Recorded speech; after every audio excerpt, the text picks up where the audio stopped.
우리가 어저께까지 하나님이 나를 만드신 목적이 뭔가 이제 그 부분에 대해서 집중적으로 좀 다뤘어요. 다시 한번 또 정리를 해야 됩니다. 왜냐하면 하룻밤만 지나면 다 잊어버려요. 맞죠? 제가 지금 시험 보면 몇 점이나 나올 것 같아요. 어저께. 예? 예. 하나님이 우리를 당신의 형상으로 만든 두 가지 목적이 있다. 첫째는 무엇을 위해서 하나님 형상을 우리에게 줬다고 그랬어요? 예, 사랑의 대상으로 만드셨다. 그러니까 인간만 당신의 형상을 넣어주셔서 같이 교제할 수 있는 존재로 만드신 거예요. 그래서 사랑을 주고받는 관계. 그래서 성경의 66권의 가장 그 모든 말씀을 딱 줄이면 십계명이고 그걸 딱 줄이면 뭐하라? 하나님을 사랑하고 잘 섬겨라. 그 다음에 옆에 있는 사람을 사랑하고 잘 섬겨라. 신명기 10장 11절에 12절에 그 목적이 뭐라고 그랬어요? 그렇게 하나님을 사랑하고 잘 섬기고 옆에 있는 사람 사랑하고 잘 섬기라고 요구하는 목적이 뭐라고 그랬어요? 13절에 너의 행복을 위함이 아니냐. 아멘? 하나님이 오늘도 우리에게 그 수많은 성경 66권의 말씀을 주신 것은 딱 한마디로 말하면 사랑하고 잘 섬겨라예요. 믿으시면 아멘? 근데 왜 그렇게 많은 요구를 했냐? 사랑하라고 요구하냐? 그래야 네가 행복하다는 거예요. 자, 옆에 있는 분에게 한 말씀 하세요. 하나님을 사랑하고 옆에 있는 사람을 사랑하면서 행복하게 사는 것이 하나님이 나를 만드신 목적입니다. 그러니까 사람이 사람답게 산다고 하는 건 다른 게 아니고 만드신 목적대로 살 때 제대로 사는 거예요. 믿습니까? 근데 사람이 타락을 해버리면 하나님 뜻대로 안 살아.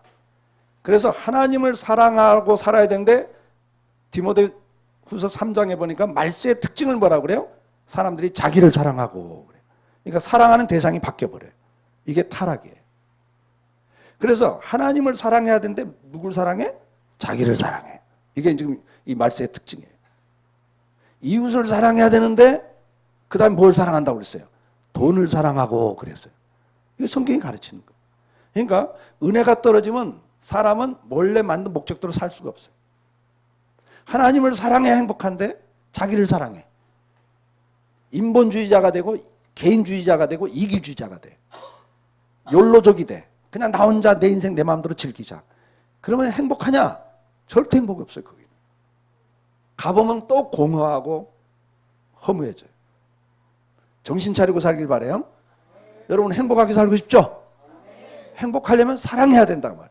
근데 사랑의 대상이 잘못된 걸 마귀가 그렇게 유혹을 해. 너 네가 중요해. 네가 중요해. 딴 사람 중요하잖아. 너부터 챙겨. 이게 마귀의 속삭임이에요. 속으면 안 돼. 우리는 누굴 사랑해야 돼요? 하나님을 사랑해야 돼. 뭐 죽으나 사나 하나님 사랑하면 행복해져요. 아멘? 그 다음에 이웃을 사랑하는데 마귀는 뭐라고 그래요? 돈을 사랑하라고 그래요.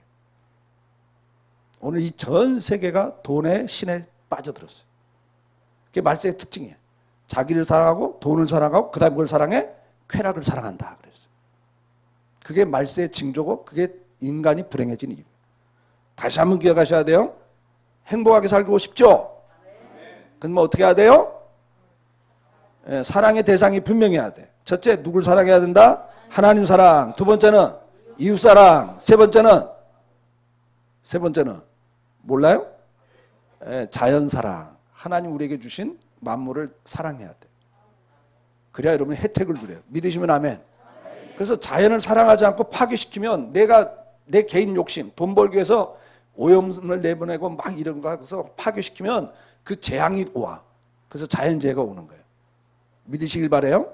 그래서 하나님은 우리가 행복하게 살 수 있도록 하나님과 교제할 수 있고 이웃을 독차하는 게 좋지 않아서 하와를 만들어줬고 우리고 누리고 살라고 자연을 줬단 말이에요. 그래서 여러분이 사랑해야 될 대상은 세 가지예요. 첫째, 누굴 사랑하고 살자? 하나님 사랑하자. 두 번째는 이웃 사랑하고 세 번째는 자연을 사랑하고 보호하셔야 돼요. 관리를 잘 하셔야 돼요. 아멘? 제가 독일 가니까 비 오는 날 유치원에서 유치원 애들을 데리고 나와요. 비옷 입혀가지고 비 오는 날 길거리 나오면 길거리에 뭐가 있어요? 비 오는 날 지렁이가 있잖아요. 그걸 가르쳐주면서 이 지렁이는 이 땅 속에 들어가면서 깊은 수맥까지 들어갔다 올라갔다 하면서 땅에다가 공기를 순환시켜주고 또 배설물을 주면서 땅을 기름지게 하는 우리에게 아주 유익한 뭐다? 벌레다. 그러니까 이걸 밟아서 죽이거나 하면 안 된다. 이런 걸 가르쳐요. 그게 유치원 교육이 있어요. 그냥 우리는 그런 건 안 가르치고 그냥 유치원부터 영어 가르치고, 그러니까 애들이 인격이 다 사랑의 대상을 잃어버려요. 사랑의 대상을 잃어버리니까 이 사회가 이렇게 불행해지는 거예요. 황폐해지고. 정신 차리시고 사람답게 살기를 축복해요. 아멘? 사람답게 사는 건 다시 한번 이야기하셔야 돼요. 사랑하고 살아야 되는데 대상이 분명히 있어요. 근데 마귀는 그 대상을 바꿔버려요. 자기를 사랑하게 하고 뭘 사랑하게 해요?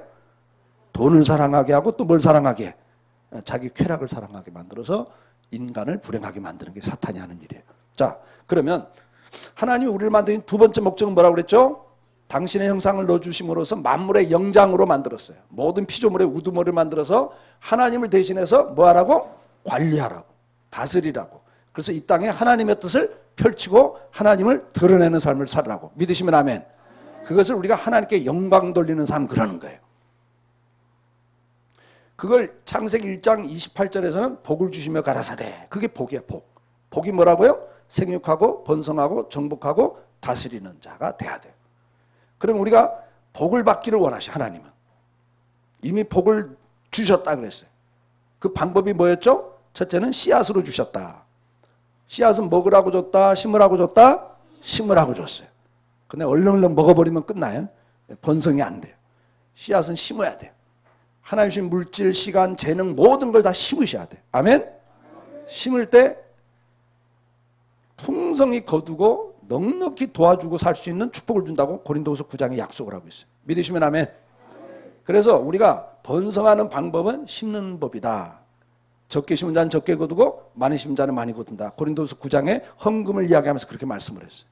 그래서 여러분들이 이 세상에서 번성하고 싶으면 첫째 뭘 해야 된다? 심는 원리를 깨달아야 돼. 자꾸 심으셔야 돼. 시간도 심으세요. 건강할 때 심으셔야 돼. 나중에 병들면 건강할 때 좀 가 전도 좀 했을걸. 건강할 때 가서 무릎 꿇고 기도할걸. 나중에 건강 잃으면 하고 싶은 거 하나도 못해요. 아멘? 그래서 하나님이 기회 줄 때 부지런히 심을 수 있기를 축복해요.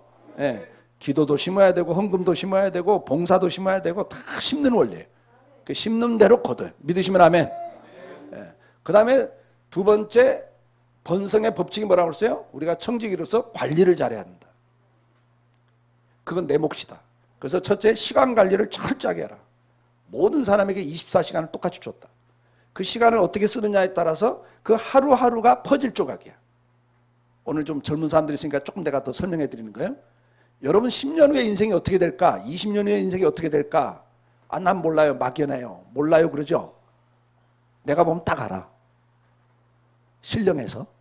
아니에요. 여러분 10년 후에 여러분의 인생의 그림은 오늘 하루라는 퍼즐 조각 하나하나가 붙어서 1년이면 365개의 퍼즐이 붙고 10년이면 3650개의 퍼즐이 붙어서 그게 그림의 모습으로 나와요. 이해가 좀 되세요? 미래는 오늘 하루를 어떻게 살아가느냐의 연속성의 결과예요. 어느 날 좋아지겠지 뭐. 한 20년 후에 로또 하나 터질라나? 그건 아니에요 여러분. 여러분 인생 그렇게 만들 줄 않았어요 하나님은. 그래서 여러분들이 하루 24시간을 빈부귀천을 막론하고 똑같이 주셨기 때문에 그 시간을 24시간을 매일매일 어떻게 쓰느냐에 따라서 인생이 달라진다. 아멘?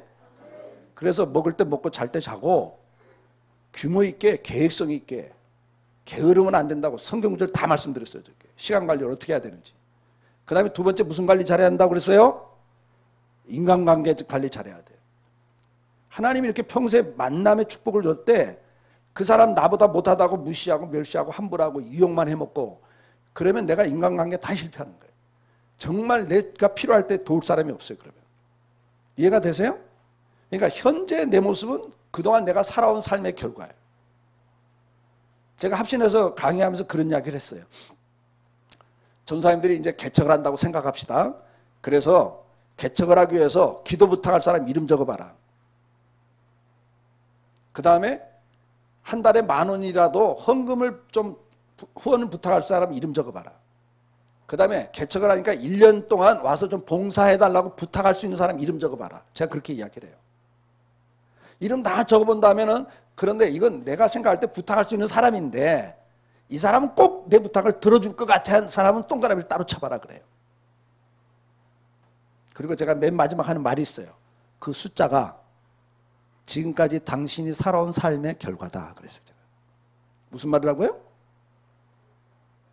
내가 도움을 부탁할 때 정말 도와줄 사람이 몇 명이냐가 지금까지 내가 살아온 삶의 결과예요. 요즘 사람들은 뭐 인정머리도 없고 뭐 그런 소리 하지 마세요, 여러분. 내 삶의 현주소는 내가 지금까지 살아온 삶의 결과라는 걸 인정하셔야 돼요. 아멘? 왜? 관리를 나한테 맡겼기 때문에. 그래서 인간 관리도 어떻게 하라고 그랬어요? 선물을 주라 그랬잖아요, 성경에. 감사를 표시하라는 거야. 뭔가 알아주란 말이에요. 뭐를 조금 해서 고마웠어. 그때 정말 너무 좋았어. 이해가 되시죠? 너그러워라. 그 다음에 뭐라고 했어요? 죽게 하도 되라. 겸손히 나보다 남을 낮게 여기라. 그럴 때 인간관계는 다 성공을 하게 돼 있어요. 그 다음에 무슨 관리 잘하라고 그랬어요? 재정관리. 돈도 규모 있게 써야 되고 절제를 해야 되고 사치, 향락, 방탕한 데 돈 쓰면 무조건 그 사람은 가난해진다고 성경은 가르쳐요. 믿으시면 아멘. 술 마시고 담배 피고 뭐 게임하고 이런 데 돈 쓰면 그 사람은 절대 부자가 될 수 없어요. 성경은 그런 사람은 다 가난해진다고 그랬어요. 유흥과 사치, 과소비는 무조건 가난해진다고 그랬어요. 그러니까 돈도 어떻게 써야 돼요? 내가 150만 원 수입이면 그 안에서 하나님께 드릴 거, 구제할 거 다 나눠서 규모 있게 쓰라고 그랬어요. 계획을 세우고 쓰라고 그랬어요. 예산도 세우라고 그랬어요. 하나님도 계획을 가지고 일하신다고 그랬어요. 하나 이런 걸 잊으면 안 돼. 그냥 적당히 살아놓고 하나님 어느 날 복 주시겠지. 아니라니까요. 우리는 청지기로 나한테 그걸 맡겼어요. 관리는 내 몫이에요. 그 다음에 신용관리 잘하라고 그랬어요.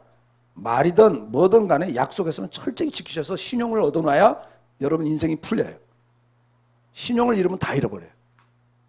신용관리 철저하게 하셔야 돼요. 내가 손해보더라도 약속은 지키라고 성경은 가르쳐요. 아멘?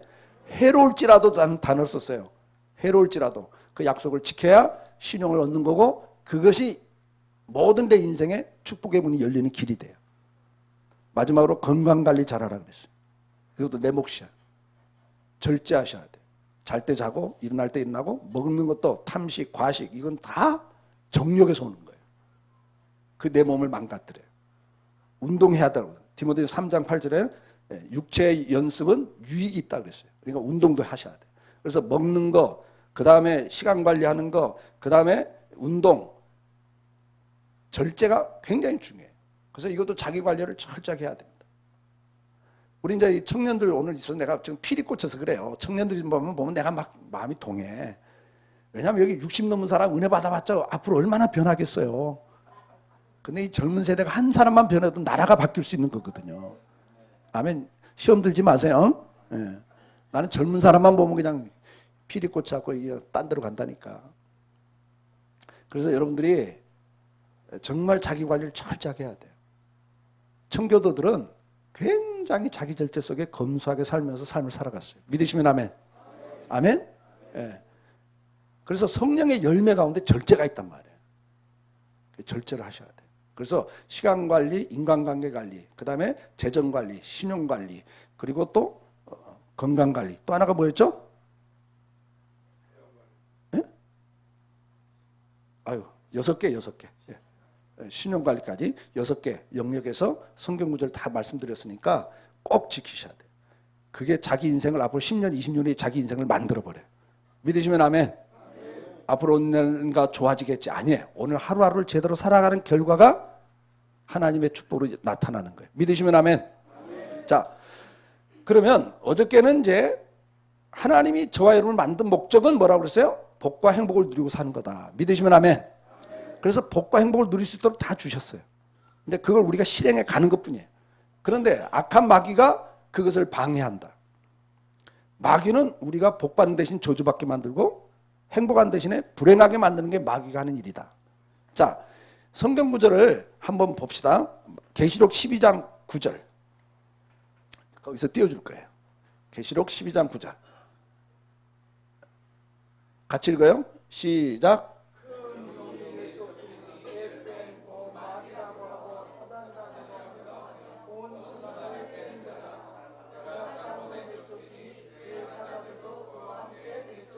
자, 사탄이라고 하는 존재가 있는데 이 존재는 사탄은 뭐 하는 사람, 뭐 하는 존재다? 온 천하를 꿰는 자, 유혹하는 자예요. 속이는 자예요. 베드로전서 5장 8절 말씀 같이 또 읽어봐요. 베드로전서 5장 8절. 같이 읽어요. 시작.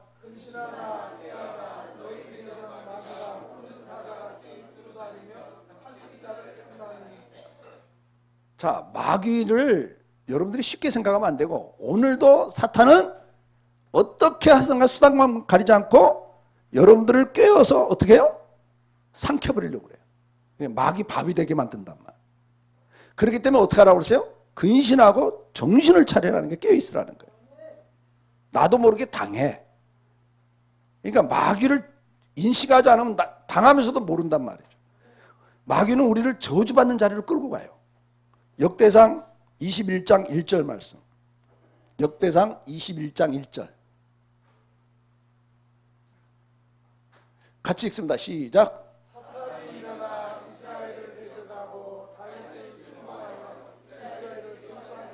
자, 사탄이 하는 짓이 뭐냐면 마귀, 이 사탄이 다윗의 마음을 충동시켰어요. 왕인데 전쟁을 자주 하다 보니까 전쟁을 하다 보니까 처음에는 하나님 의지하고 하나님이 시키는 대로 했는데 이제 왕권이 점점 강화되면서 야, 이거 우리 군대 숫자가 얼마나 되나? 이걸 알고 싶은 거예요. 그러니까 하나님을 의지하지 않고 어떻게 해요? 내가 동원할 수 있는 군대 숫자가 얼마나 되나? 이거 알고 싶어서 인구조사를 명하는 거예요. 그래서 하나님을 의지하지 않고 뭐를 의지하게 하도록? 자기 힘을 의지하도록 만들어버려요. 여기에서 하나님이 진노하시죠. 그래서 저주를 받게 해요. 그래서 하나님이 이 사건을 통해서 뭐라고 그러죠? 네가 3년 동안 온 이스라엘이 기근을 당할래? 석 달 동안 전쟁에서 쫓겨다닐래? 3일 동안 전염병에 당할래? 세 가지 중에 하나 골라라 그래요. 그러니까 다시 고민하다가 3년 동안 기근이 오면 온 백성이 고생해. 석 달 동안 자기가 적군에게 쫓겨다닐 생각하니까 너무 자존심 상하고 힘들어. 그래서 그래도 하나님은 긍휼이 있는 분이니까 3일 동안 전염병으로 당하겠습니다 라고 3일 동안 전염병이 와요. 그래서 수만 명이 죽어요. 이렇게 사탄은 우리를 어떻게 해요? 저주받는 자리로 끌고 가는 게 사탄이 하는 일이에요. 요한복음 13장 2절 말씀 한번 볼까요? 요한복음 13장 2절 시작. 마귀가 벌써 시몬의 아들 가룟 유다의 마음에 예수 팔려는 생각을, 마귀가 이런 존재예요. 그러니까 예수님의 제자조차도 예수님을 배신하도록 만드는 게 사탄이 하는 일이에요. 그래서 가룟 유다가 그것 때문에 양심의 가책을 느껴서 자살해버리잖아요. 인생을 저주받게 만들어요. 이게 누가 하는 짓이다? 마귀가 하는 짓이에요. 마귀가 하는 짓. 이걸 우리가 알아야 돼요. 마태복음 16장 23절 말씀 같이 읽어요. 예수께서 돌이키시며 베드로에게 이르시되 사탄아 내 뒤로 물러가라. 너는 나를 넘어지게 하는 자로다. 네가 하나님의 일을 생각지 아니하고 도리어 사람의 일을 생각하는도다. 심지어 예수님의 가장 측근인 베드로조차도 마귀가 마음을 싹 어떤 마음 줘. 예수님 십자가에 죽는다니까 아니 부모 형제 다 버리고 직업 다 버리고 예수님 따라왔는데 뭔가 한 자리 해먹어야 되는데 예수님이 죽으면 말도 안 되지. 죽으시면 안 됩니다. 이렇게 말려요. 근데 그게 바로 뭐예요? 사탄이었단 말이에요. 사탄에게 속아 넘어가서 자기도 모르게 그렇게 말을 해요. 그러니까 예수님이 사탄아 물러가라 그러면서 뭐라고 그래요? 너는 하나님을 생각지 않고 네 일을 생각하는구나. 책망을 하세요. 자, 우리가 사도행전 5장 3절 말씀 한번 봐요. 시작.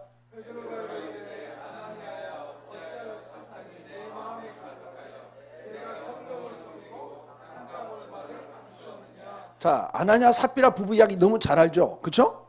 이 사람들은 성령의 은혜를 받았고 자기 땅을 팔아서 바치겠다고 서원을 하고 그래서 서원대로 땅을 팔았어요. 현찰을 손에 줬어요. 그리고 바치려고 생각하니까 마귀가 싹 들어와서 뭘 생각을 줘요? 야, 너 바치는 건 좋은데 그 다음에 너 어떻게 먹고 살래? 아니 헌신하는 건 좋아. 근데 그 다음 대책이 있냐? 너 어떻게 살려고? 아, 닦고 보니까 노후 대책도 안 되는데 큰일 났잖아요. 그래서 일부를 남겼어요. 마귀가 하는 짓이 이런 짓을 해요. 그래서 결국은 그 헌신을 했으면 하나님이 심는 대로 거두는 복을 주셔서 더 많은 걸 주실 텐데 이걸 성령을 거스리고 불순종하게 만들어서 저주받고 부부가 죽잖아요. 이렇게 마귀는 우리 인생을 저주받는 자리로 끌고 가는 게 마귀가 하는 짓이다. 아멘? 이걸 꼭 기억하셔야 돼요. 그러면 사탄이 우리를 이렇게 유혹을 할 때 제일 많은 유혹이 있어요. 하여튼 이렇게만 하면 우리가 무조건 저주받는 걸 알아요. 마귀는 그걸 알아. 왜? 자기가 당해봤거든. 마귀가 자기가 당해본 걸 우리한테 그대로 하게 해요. 그러면 하나님이 어쩔 수 없이 저주한다는 걸 알아요. 자, 이사야 14장 12절부터 14절. 이사야 14장 12절로 14절. 14장.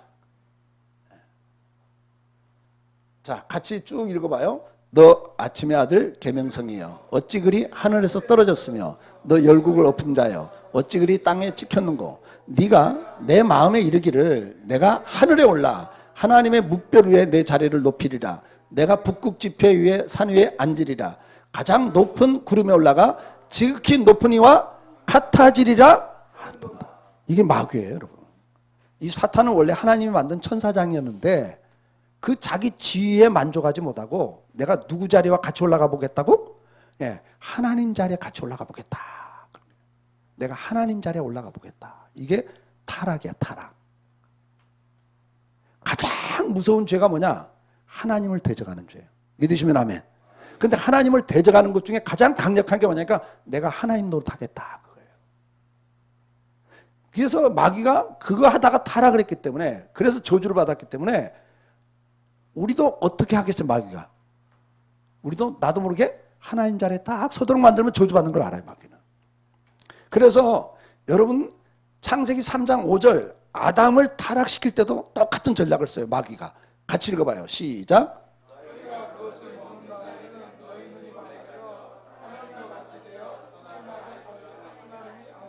참 기가 막히죠? 네가 이거 먹으면 누구와 같이 된다? 하나님 같이 돼. 이래서 마귀한테 또 넘어가요. 그러니까 이래서 저주가 들어오는 거예요. 그러면서 뭐라고 그래? 네가 이걸 먹으면 하나님과 같이 돼요. 뭘 아는 사람이 된다? 선악을 아는 사람이 된다. 이게 무슨 말이에요?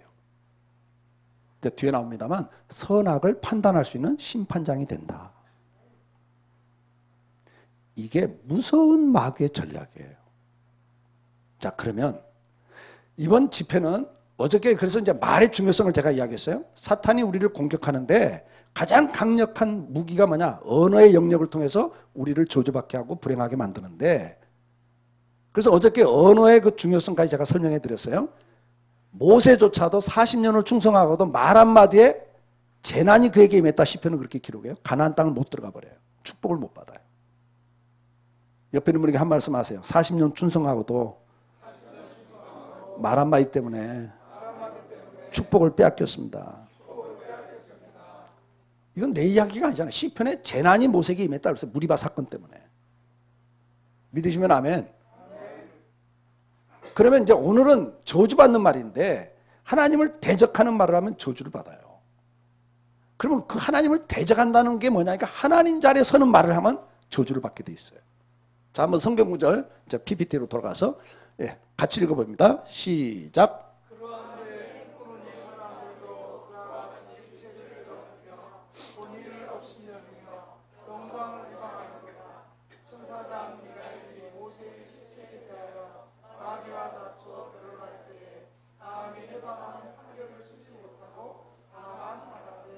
다음 구절.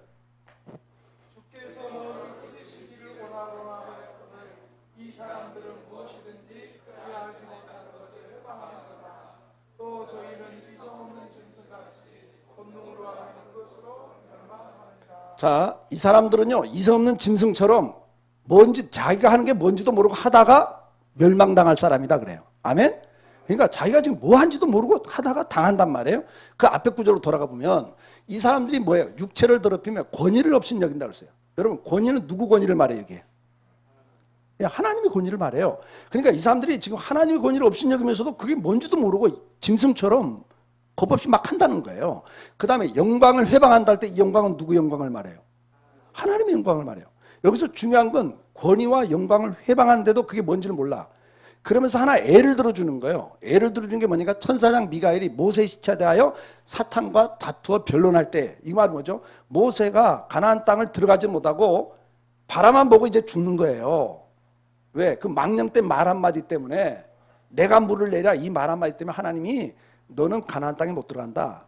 그 하나님의 영광을 가로챈 말을 했기 때문에 저주가 그에게 온 거예요. 재난이 그에게 임했다고 했어요, 성경은. 자, 그래서 마지막 바라보고 이제 죽었다고요. 근데 하나님이 그 시체를 걷어가요. 그러면 학자들은 이런 말을 해요. 만약에 시체를 남겼으면, 모세 무덤을 만들었으면 그게 아마 우상숭배의 대상이 됐을 거다. 뭐 여러 가지 학설이 있지만 어쨌든 하나님이 그 모세 시체를 걷어가서 모세는 이 땅에 무덤이 없어요. 근데 이걸 누가 방해를 해요? 사탄이 자기 군대를 데리고 와서 방해를 해요. 못 가져가게. 그러니까 하나님이 또 영적 전쟁이니까 미가엘 천사장, 군대 장관을 보내서 천사들 와서 영적 전쟁을 하는 건데, 이때 천사장 미가엘이 마귀에게조차 이런 단어를 쓴단 말이에요. 감히 회방하는 뭘 하지 못하고 판결을 쓰지 못하고 다만 말하되 하나님이 너를 꾸짖기를 원한다, 이렇게밖에 못했어요. 왜? 판결의 말을 쓰지 못했다는 게 굉장히 중요해요. 감히 회방하는 판결을 쓰지 못했다. 여러분 생각해 보세요. 영적 전쟁을 하면서 천사장이 사탄에게 무슨 말을 못하겠어요? 그렇죠? 무슨 말을 못하겠어. 근데 감히 판결의 말은 쓰지 못했다 그랬어요. 자, 다음 구절 한번 또 보여주세요. 시작.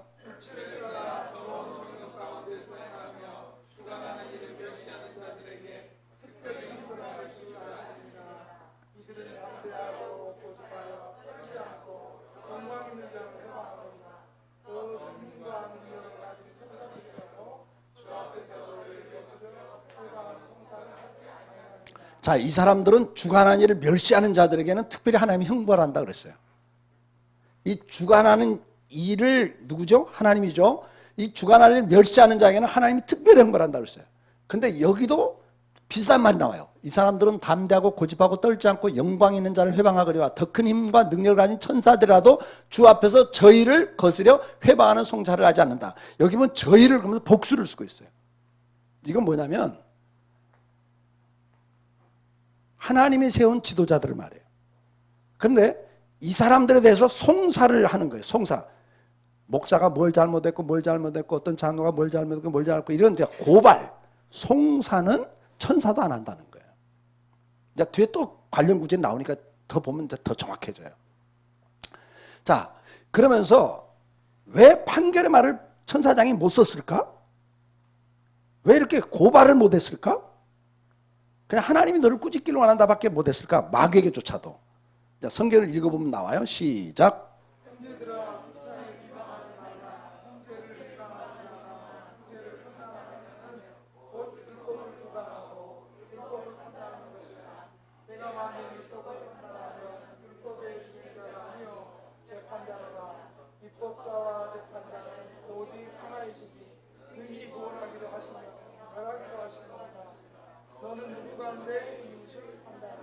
자, 우리가 사람을 판단하고 판결할 수 있는 분은 오직 누구시다? 하나님 한 밖에 없다는 거예요. 근데 마귀는 말이죠. 너밖에 없잖아, 이 교회에. 야, 이런 말 할 수 있는 거 너밖에 더 있냐? 그런데 그것이 마귀에게 속아서 재판장 자리에 자기가 딱 쓰는 거예요. 이 사법기관으로 말하면 검사 자리는 이게 마귀가 하는 일입니다. 누가 뭘 했고, 욥이 어떻게 했고, 뭐 이철호 목사가 어떻게 했고, 뭐 어떻게 했고, 이거 다 고발하는 거 누구라고요? 고발하는 게 누구라고 그랬어요? 마귀가 하는 일에 뒤에 나와요. 이 송사를 하는 것은 마귀의 주특기예요. 성령은 허물을 덮어요. 믿으시면 아멘. 그러니까 고발자는 마귀가 하는 짓이에요. 그런데 이 마귀에게 충동을 받으면 고발자가 검사 노릇이 아니라 판사 노릇을 해버려요. 근데 이 재판장은 오직 누구시다? 하나님 한 분밖에 없다. 그러니까 마귀가 내가 하나님 자리에 올라가겠다. 그리고 아담에게도 네가 하나님과 같이 돼서 선악을 네가 판단하는 하나님 노릇 할 수 있다. 재판장 노릇 할 수 있다. 이런 말이 요즘 표현을 하면. 그러니까 마귀는 오늘도 우리를 그 자리에 세워요. 근데 그 자리에 세우는 방법 중에 하나가 뭐니까 판결의 말을 하게 해버린단 말이에요. 누가 어떻고 어느 교회가 어떻고 판결의 말을 쓰게 만들어요. 근데 여러분 잘 들으셔야 돼요. 성경은 그런 말을 하지 말라고 그랬어요. 아멘? 하지 말라는 거 하지 마세요. 억지로 할 거 없잖아요. 왜? 이게 앞에서 뭐라고 했어요? 그걸 특별히 하나님이 형벌한다고 그랬는데. 자, 다음 구절 봅시다. 시작.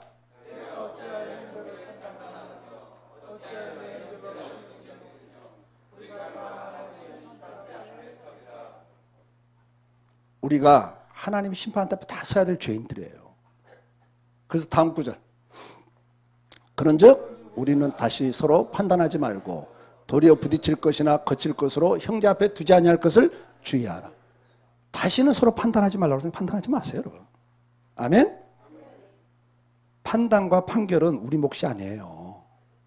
하나님 몫이에요. 자, 다음.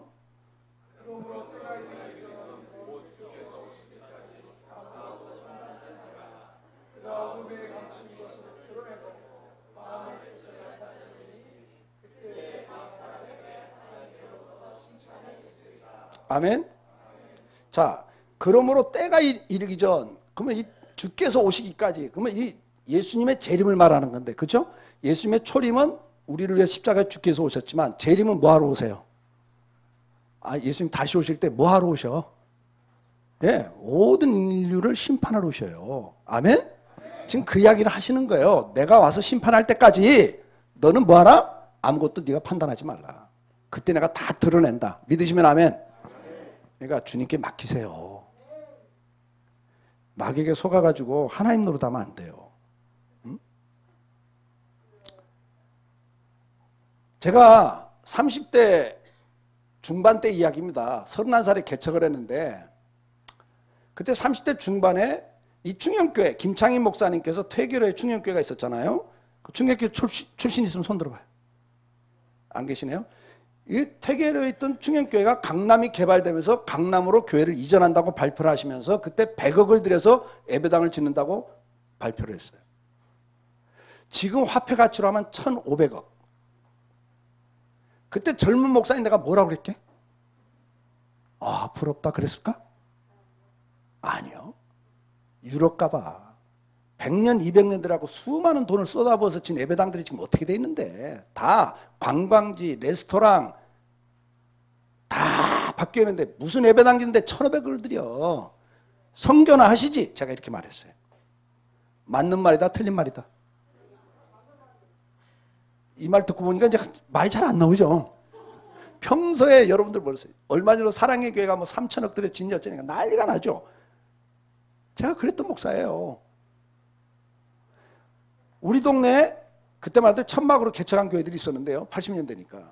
천막교회가 간판이 2개가 붙어. 교회 간판, 나무 간판 있잖아요. 교회 간판 하나, 옆에 신학교 간판. 천막교회에서 신학교까지 해. 알아봤더니 그 목사님이 신학 박사란데 더 알아보니까 6개월 만에 목사 된 분이야. 6개월 만에 목사 된 분이 자기가 신학 박사라고 하면서 신학교를 차려놓은 거예요. 그래서 내가 주일날 오후에 이제 점심 먹고 차 한잔하면서 나도 젊었으니까 젊은 집사들 앉아갖고 이거 한교회 큰일 났다. 이 무자격 목사가 무인가 신학교 만들어 놓고 무자격 목사를 이렇게 양산하면 이거 어떻게 되겠냐 한국교회가. 이렇게 말했어요. 맞는 말이다 틀린 말이다? 왜 대답을 못 하세요? 평소 생각을 이야기해봐요. 평소 생각. 제가 이렇게 말하던 사람이거든요. 근데 1998년도에 이 말씀을 준비하는 과정에 새벽 기도를 하는데 옛날에 내가 판단하고 했던 말들이 떠오르는데요. 김창인 목사님 거 비판했던 게 떠오르는데 내가 두 말도 않고 회개했어요. 저는 하나님 잘못했습니다. 왜? 나도 교회가 부흥하니까 막 30억짜리 그 다음에는 막 100몇십억짜리 하더라니까. 아, 교회가 부흥해가지고 숫자가 느니까 교인들이 또 예배당 더 집시다 하니까 짓더라니까. 그럼 우리 수준이니까 이렇게 짓는 거지. 100몇십억 뭐 이럴지. 예를 들면 우리 교회가 5,000명 모이면 1,000억 안 될 것 같아요. 그러니까 나도 두 말도 않고 하나님 잘못했습니다. 그랬어요. 그런데 이 무자격 목사가 또 떠오르면서 너 회개하라 그러는데 회개가 안 돼. 하나님 어떻게 6개월 만에 목사 된 사람이 그건 내가 잘못한 거 아니잖아요. 그때 뭐라고 하는지 아세요? 기준이 뭐냐 그래요. 너 그 사람 자격 없다고 그러는데 기준이 뭐냐 그래요. 아니 기준이 뭐라니 어떻게 6개월 만에 목사가 돼요. 그러니까 6개월 만에 목사가 된 것이 잘못됐다는 기준이 어디서 나온 기준이냐? 또 물으셔요. 근데 대답할 말이 없는 거예요. 기준이 뭐냐는데. 근데 성령께서 야, 너희 총회법이 기준이냐? 대한민국 교육부법이 기준이냐? 어떤 기준으로 너 그 사람 자격 없다고 말했냐? 그러시는 거예요. 그러면 대한민국 교육 문교부법이 기준이고 너희 총회법이 기준이면 그게 진리고 그게 정확한 거냐? 할 말이 없는 거예요. 거기서 그래도 항복이 안 돼. 그래도 아닌 것 같은데요. 그랬죠. 버텼죠. 그랬더니 이런 말씀을 해. 야, 내가 사도 바울처럼 그 시대 최고 학벌을 나온 사람도 썼고 베드로처럼 평생 고기나 잡던 사람도 썼고 레이처럼 매국노 소리 듣고 돌팔매질 당할 레이도 마태도 내가 불렀다. 기준이 뭐냐? 또 그래요. 그런데도 항복은 안 돼. 아이 주님 찬스였어 나한테. 주님 그 초대교회 시대 이야기잖아요. 네, 그랬어요. 그랬더니 이러시는 거예요. 야, 근데도 요한 에슬러처럼 영국의 최고 명문대 출신을 쓴과 동시에 무디처럼 초등학교 중퇴한 사람도 내가 썼다? 기준이 뭐냐? 또 그러세요. 근데 항복이 안 되는 거예요. 이게 교만해가지고. 그래도 그건 아닌 것 같은다고 버텼어요. 근데 마지막 한마디에 제가 울면서 얘기했어요. 그 마지막 한마디가 이거였어요. 그래? 그러면 너는 자격 있냐? 그러시더라고요. 그래, 너는 자격 있어 목사 됐냐? 그러시더라고요. 제가 그 아침에 눈물로 하나님 앞에 얘기했어요. 하나님 나도 자격 없습니다. 주님이 쓰시겠다면 쓰는 건데 주님 정말 죄송합니다. 기준이 뭡니까 여러분? 어떤 집사가 등록을 했어요 우리 교회. 근데 이 언론인이고 굉장히 엘리트였어요. 그리고 이제 강남에 아주 큰 교회 유명한 교회 다니다가 부평으로 이사를 와가지고 저희 교회 등록을 한 거예요. 그래서 차 한잔하는데 이렇게 말해요. 집사님인데 젊은 집사인데 목사님 제가 이 동네 이사 온 지 1년 됐습니다. 이 동네 교회 다 다녀봤습니다. 그런데 교회다운 교회가 없어요.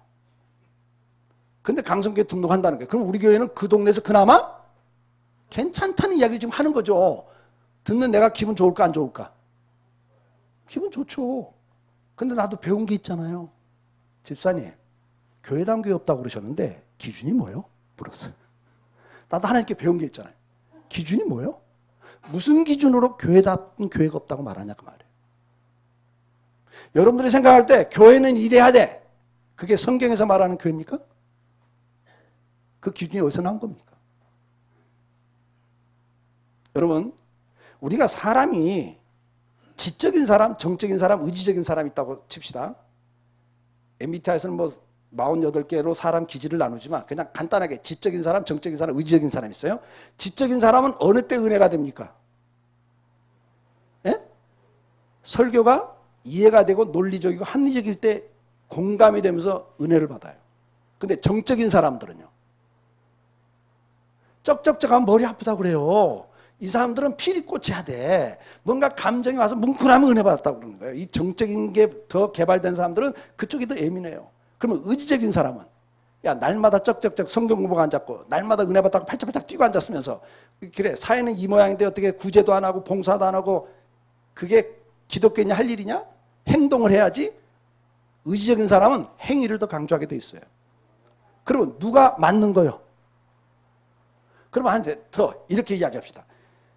지적인 사람은 교단으로 맞으면 어떤 교단이 좀 맞을까? 예? 장로교 맞아요. 장로교. 근데 정적인 사람들은요. 예? 오순절 계통이 맞아요. 이 사람들은. 의지적인 사람은 예? 기장이나 감신이나 이쪽이 더 맞는 거예요. 그러면 질문. 장로교, 순복음, 감리교 어느 교단이 성경적 교단이고 좋은 교단이요? 어느 게? 성경에 나와 있는 이야기는 아니에요. 그렇죠? 따라서 하세요. 틀린 게 아니고 다른 거다. 아멘? 근데 나하고 다르면 틀렸다고 말해버려요. 다른 걸 틀렸다고 자꾸 이야기한단 말이에요. 여러분 75억 인구 가운데 똑같은 사람이 있다 없다? 없다니까? 이게 얼마나 기가 막힌 이야기예요. 어저께 이야기했지만 신묘막측하잖아. 어떻게 75억이 이렇게 다르냐고. 이건 하나님의 창조의 섭리, 다양성이라는 거예요. 그럼 이런 다양한 사람을 위해서 만든 교회 가운데 한국의 교회가 몇 개나 있죠? 초급파로. 몇 개나 됩니까? 한국의 교회. 혹시 알아요? 어마어마하게 많아요. 한번 10만 개라고 칩시다. 그러면 10만 개 교회 가운데 똑같은 교회가 있다 없다? 이 등대교회 같은 교회가 또 있다 없다? 있어요? 없습니다, 여러분. 이 10만 개 교회 가운데 똑같은 교회는 한 교회도 없어요, 여러분. 다양한 거예요. 그럼 어느 교회가 교회다운 교회입니까? 등대교회가. 예. 여러분 잘 들으세요. 사람은 나하고 다르면 틀렸다고 하기가 쉬워요. 그게 교만입니다. 그게 사탄이 우리를 속여요. 그래서 판단하고 비판하게 만들어버려요. 여러분 꼭 기억하세요. 예수가 그리스도가 아니다. 그러면 싸워야 돼요. 목숨 걸고 싸워야 돼요. 믿으시면 아멘. 여기 신천지가 들어와서 이재록이가 하나님이다, 주님이다 그러면 끝까지 싸워 쫓아내야 돼요. 아멘? 그러나 예수 그리스도를 인정하는 것은 싸우면 안 돼요. 다른 것뿐이에요. 여러분들이 하나님 노릇 하지 않길 주 여러분 다시 한번 축복합니다. 축복합니다.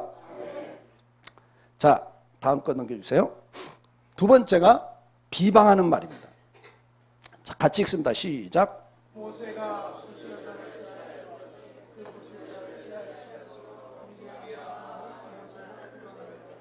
자, 모세가 구수여자를 취했더니 미리암과 아론이 와서 비방을 했다 그랬어요.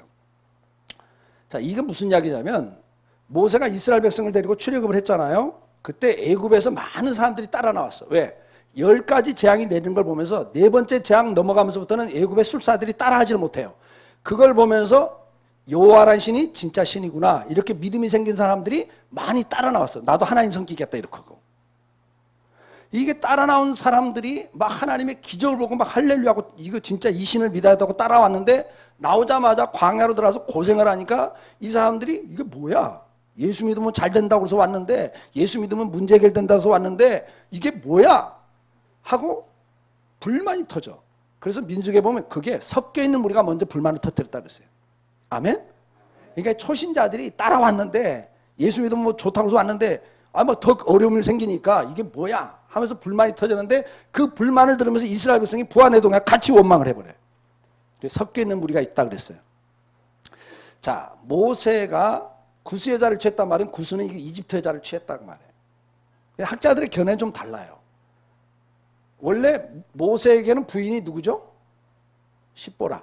십보라는 이제 모세가 왕자로 있다가 도망쳐서 미디안 광야에서 만나서 처가살이하면서 이제 결혼한 여자가 십보라죠. 그래서 이제 출애굽을 해갖고 만나요. 가족이 다 만나서 같이 가는데 학자들은 이때 왜 모세가 구세자를 취했냐 할 때 대부분의 학자는 십보라가 죽어서 재혼한 게 아니냐 뭐 이렇게도 해석을 해요. 저는 잘 모르겠어요. 최 목사님 어떻습니까? 그렇게 보죠. 많은 학자들이 그렇게 봐요. 근데 재혼을 하는데 왜 이방 여자냐 이거야.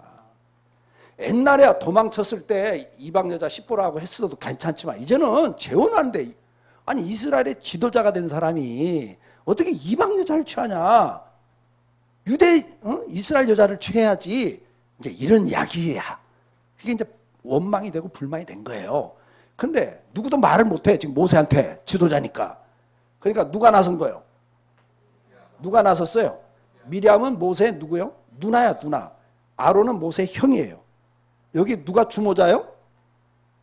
여기 주모자가 누구예요? 여기 앞에 쓴 사람이 주모자야 항상. 그러니까 미리암이 야 아론 이거 말이야 우리 동생이 잘못하고 있는데 아무도 말을 못해. 누군가는 말해줘야 되지 않냐? 잘못하고 있는 걸 잘못했다고 누군가는 말해줘야 되잖아. 이걸 무슨 말이라고 그래요? 잘못한 걸 잘못했다고 해주는 말을 무슨 말이라고 그래? 입은 삐뚤어져도 말은 바르게 했다. 바른 말이에요 여러분. 잘못된 말이 아니에요. 잘못한 걸 잘못했다. 지도자가 잘못하니까 잘못했다고 이야기해 주는 거잖아요. 근데 성경은 그걸 비방했다 그렇게 기록을 하고 여기에 대한 하나님의 반응이 중요하잖아요. 그 다음 구절 한번 볼까요? 시작.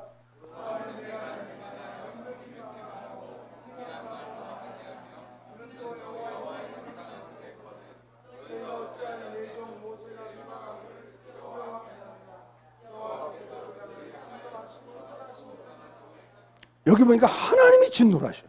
아니, 지금 미리암과 아론 입장은 황당한 거예요. 누군가 해야 될 일인데 아무도 못 나서니까 고양이 목에 방울은 달긴 달아야 되겠는데 누구도 못 나서 그러면 우리밖에 더 있냐? 충정이잖아요. 잘못된 걸 잘못됐다고 이야기할 수 있는 건 우리밖에 없잖아. 나선 거잖아요. 근데 하나님께서는 진노를 하셔요. 왜 그랬을까요? 그러면 도대체. 야, 그도 너밖에 없다. 요즘 말하면 교회 생각하는 건 너밖에 없구나. 그래, 교회가 잘못됐을 때 누군가 말해야 되는데 그 너밖에 없구나. 칭찬을 해야 되는데 하나님이 진노를 하세요. 그러면 내 종 모세 비방을 네가 그렇게 쉽게 하냐? 아론도요, 대제사장이잖아요, 여러분.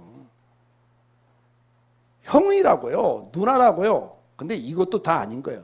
하나님의 반응은 이래요. 어찌하여 내 종 모세 비방을 두려워하지 않냐, 네가. 그러면서 하나님이 진노하시면서 저주가 누구에게 와요? 미리암에게 와요. 그래서 그 순간 나병 환자가 딱 돼버려요. 이 나병이라고 하는 것은 이스라엘에게 있어서는 가장 무서운 재앙이에요. 왜? 나병이 딱 걸리면 어떻게 되죠? 같이 살 수 있다 없다? 없어. 진 밖으로 쫓아내요. 진 밖으로 쫓아낸다는 건 단순히 진 밖으로 나가는 걸 의미하지 않아요. 이스라엘에게 있어서는 영적으로 하나님 앞에 가서 예배할 수 있는 게 다 차단되는 거예요. 이해가 되세요? 하나님과 관계가 차단되는 게 가장 무서운 형벌이 이게. 여러분, 예배 못 드리는 것처럼 무서운 게 없어요. 영적으로는.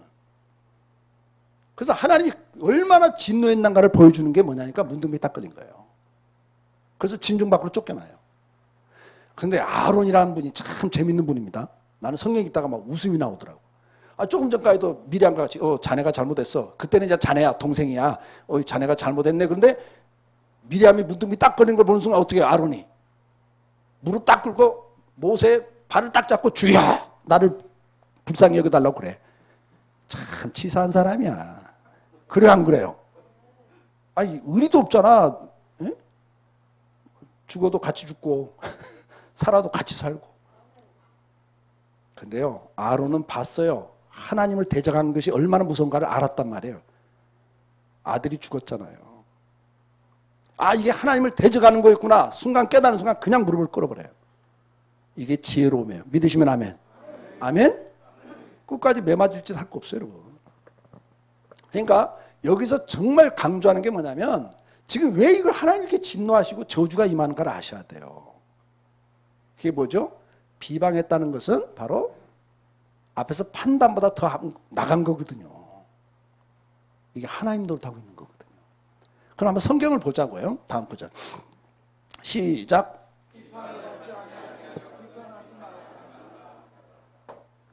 산상보훈에 예수님께서 비판을 받지 않으면 너 비판하지 말라 그러면서 2절부터 설명을 해줘. 왜 비판하면 안 되는가를. 자, 다음 거 보여주세요. 시작.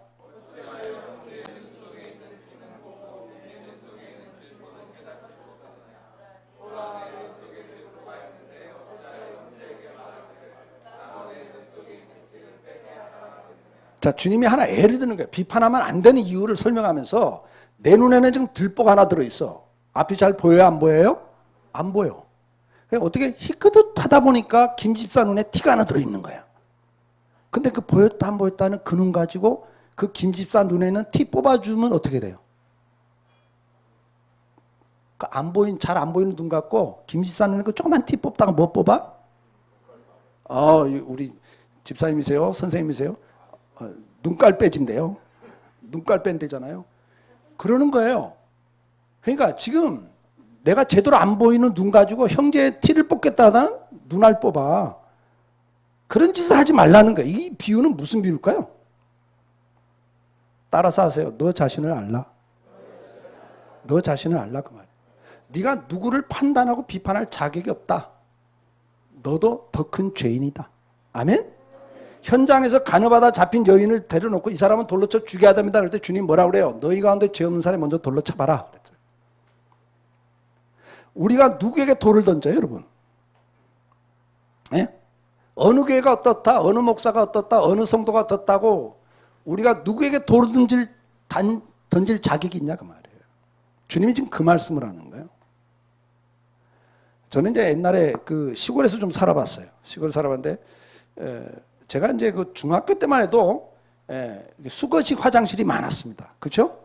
동네마다 공중 화장실이 다 수거식 화장실이야. 근데 그 수거식 화장실에 들어가서 앉아서 밑을 보면 뭐가 있어요? 예? 똥이 있고 또 뭐가 있어요?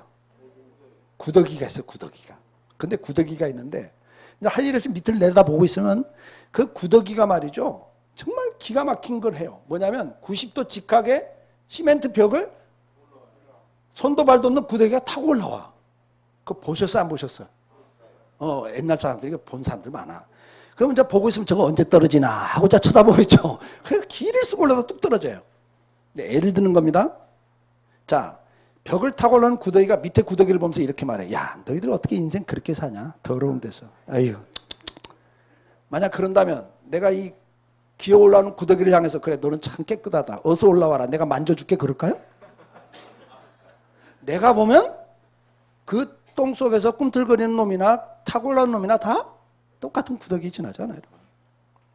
우리끼리 보면 좀 더 성화돼 있고 우리끼리 보면 좀 더 윤리도덕적이고 우리끼리 보면 좀 더 믿음이 성장되어 있는 차이는 있을 수 있어도 하나님 앞에서는 누구를 판단하고 판결할 자격이 있는 존재가 아닙니다. 믿으시길 바랍니다. 자기가 좀 더 잘 살았다, 믿음으로 살았다, 말씀을 지켰다 그래서 남을 판단하고 비방하는 걸 주님은 바리새인들이라고 했어요. 회칠한 무덤들아 그랬어요. 회칠한 무덤들아. 겉은 깨끗한 그 회를 석회를 칠을 쳐갖고 하얗지만 속은 썩어 있단 말이에요.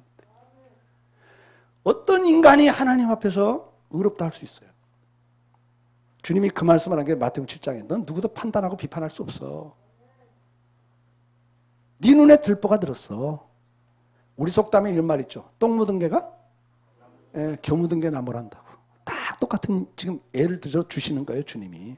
그러니까 이런 일을 하지 말라 그러는 거예요. 믿으시면 아멘. 그래서 사랑하는 성도 여러분, 여러분들이 내가 마귀에게 속으면요 교만해지고요. 교만하면 어느 자리에 서게 되냐? 하나님 자리에 딱 가요. 아담도 하나님과 같아지겠다. 선악을 분별하겠다. 이렇게 올라가 버려요. 재판장 노릇 하겠다 그 말 아닙니까? 선악을 분별한다는 건 재판장이에요, 여러분요. 근데 그 자리에 가도록 만드는 게 사탄입니다. 아담도 거기에 넘어가요. 오늘날도 수많은 사람들이 이 마귀의 전략에 넘어가고 있습니다. 성경은 이것들을 뭐라고 그래요? 그래서 그 자리에서 미리암도 저주가 임하는 걸 보여주셔요.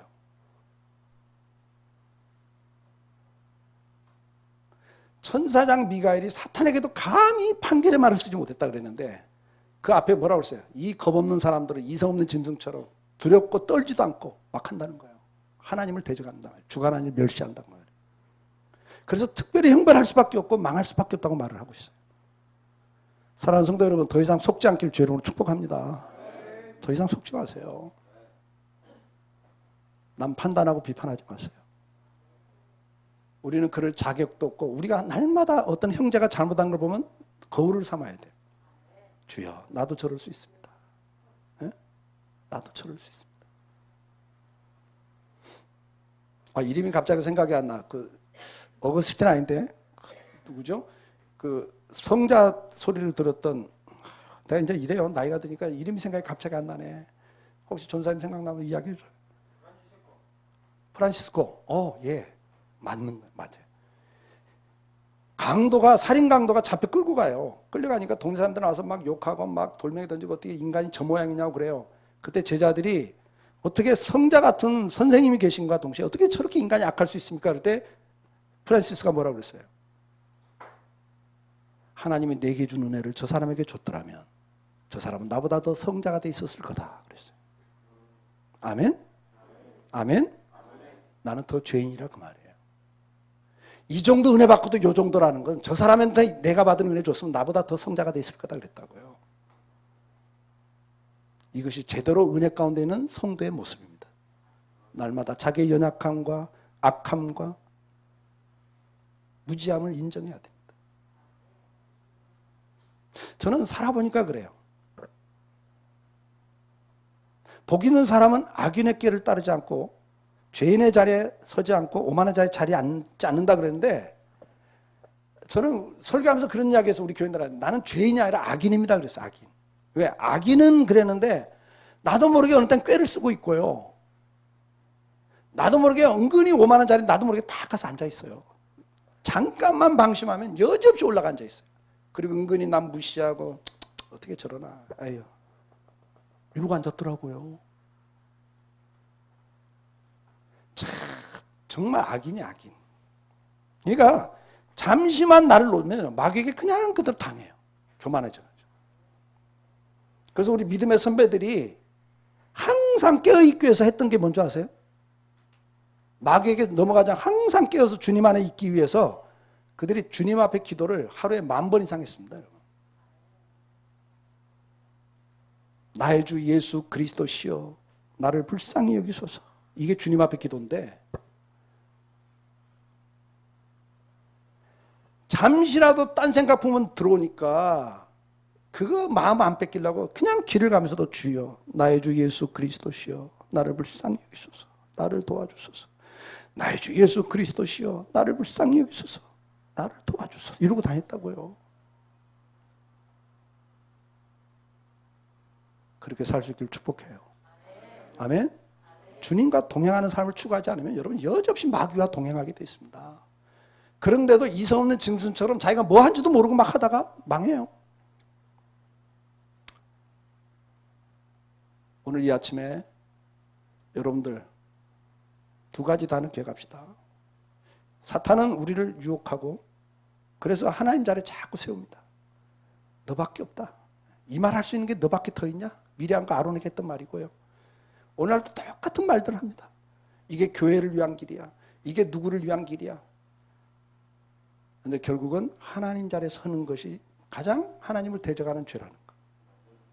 마귀는 그걸 아주 쉽게 우리에게 유혹하고 있다는 거. 정신을 차리시고 마귀를 대적하고 승리할 수 있기를 축복합니다. 우리는 판단하고 비판하는 대신 어떻게 해야 돼요? 그를 위해서 기도해 줘야 돼요. 허물을 덮어줘야 돼요. 믿으시면 아멘.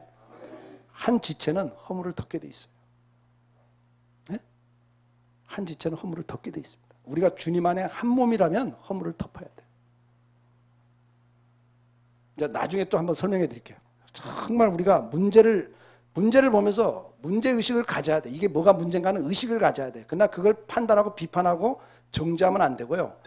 다른 방법이 있어요. 성경적 방법이 있어요. 그건 이제 제가 오후 시간에 말씀을 드리도록 하겠습니다. 오늘 점심 시간 몇 시부터입니까? 반에. 왜냐하면 지금 다음 주제로 넘어가면 시간이 좀 걸릴 것 같아서, 다음 주제는 하나님을 대적하고 거스리는 말이, 실제적인 거스리는 말이 또 있고요. 행위가 있고요. 그 다음에 이제 하나님의 일을 이렇게 방해하는 말. 하나님이 이렇게 하라 그러는데 그걸 방해하는 말들이 있어요. 그게 이제 하나님을 대적하는 말이에요. 그건 오후 시간에는 그 2가지 언어에 대해서 설명을 해드리도록 하겠습니다. 우리 잠깐 기도합시다. 사랑하는 성도 여러분, 마귀는 꿰는 자입니다. 천하를 꿰는 자입니다.